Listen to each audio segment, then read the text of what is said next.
Hello everyone, pro learning with Archana में आपका स्वागत है। आज हम इको क्लब के अंतर्गत आपको अक्टूबर माह की कार्य योजना के बारे में बताएंगे। जुलाई, अगस्त और सितंबर की कार्य योजना हमने डिस्क्रिप्शन में लिंक दे दिया है, आप वहां से देख सकते हैं। चलिए अब हम अक्टूबर माह की शुरू करते हैं। तो अक्टूबर माह की एक्टिविटीज जो है वो हमने सैटरडे से स्टार्ट की, जो 5 तारीख को पड़ती है। वो वन्य जीव संरक्षण पे आधारित है। तो इको क्लब के अंतर्गत हमने बच्चों को वन्य जीव जैसे शेर, हाथी, हिरण, पंछी आदि हमारे जंगलों और प्रकृति का बहुत जरूरी हिस्सा है। और अगर ये खत्म हो गए तो पर्यावरण का संतुलन बिगड़ जाएगा, इसलिए हमें वन्य जीवों की रक्षा करनी चाहिए। इससे रिलेटेड हमने कुछ गतिविधियां अपनी क्लास में कराई। बच्चों को डिस्कवरी चैनल है, वो हमने मोबाइल पे उनको दिखाया तथा वन्य जीवों पर बनी शॉर्ट फिल्में हमने उनको दिखाई।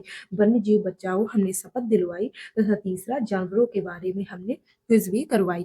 ये हमने जो आप चित्र देख रहे हैं ये हमने ब्लैक बोर्ड पे बनाया था, और जो कंसेप्ट है वन्य जीव संरक्षण का वो बच्चों को हमने समझाया था। आइए अब हम सेकेंड सैटरडे अक्टूबर के चलते हैं।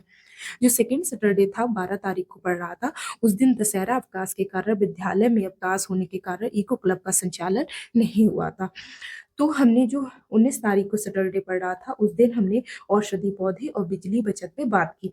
बच्चों को बताया कि ये वे पौधे होते हैं जिनका उपयोग दवाइयों व घरेलू उपचार में किया जाता है। ये हमारे स्वास्थ्य के लिए बहुत फायदेमंद होते हैं। इनका कोई साइड इफेक्ट नहीं होता है, इसलिए ये सुरक्षित होते हैं, जैसे तुलसी, नीम, एलोवेरा, अदरक, गिलोय, हल्दी आदि।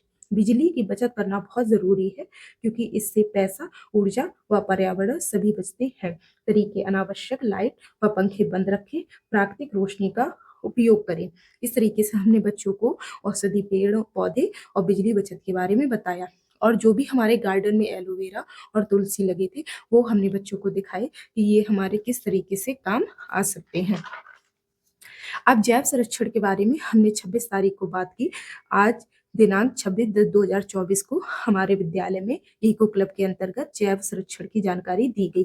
पृथ्वी पर मौजूद सभी प्रकार के जीव जंतु, पौधे, सूक्ष्म जीव व उनके पारिस्थितिकी तंत्र को संरक्षित करने की प्रक्रिया जैव संरक्षण कहलाती है। हमने गतिविधि कराई, बीज बो, पेड़ उगाओ, बच्चों को मिट्टी में बीज उगाने के लिए दिया। पंछी मित्र बनाओ, बच्चों से कहा कि वे अपने घर के बाहर या छत पर पानी व दाना रखें। स्कूल के स्टाफ ने पौधे भी लगाए। ये आप चित्र देख सकते हैं, बच्चों के साथ में स्कूल का स्टाफ जो है वो पौधे लगा रहा है। इस तरीके से हमारे अक्टूबर माह की गतिविधि जो थी वो कंप्लीट हुई। अगले वीडियो में हम आपको नवंबर माह की गतिविधि के बारे में बताएंगे तथा जुलाई, अगस्त और सितंबर की जो गतिविधि है वो डिस्क्रिप्शन में लिंक हमने दे दिया है, वहां से देख सकते हैं। Thank you.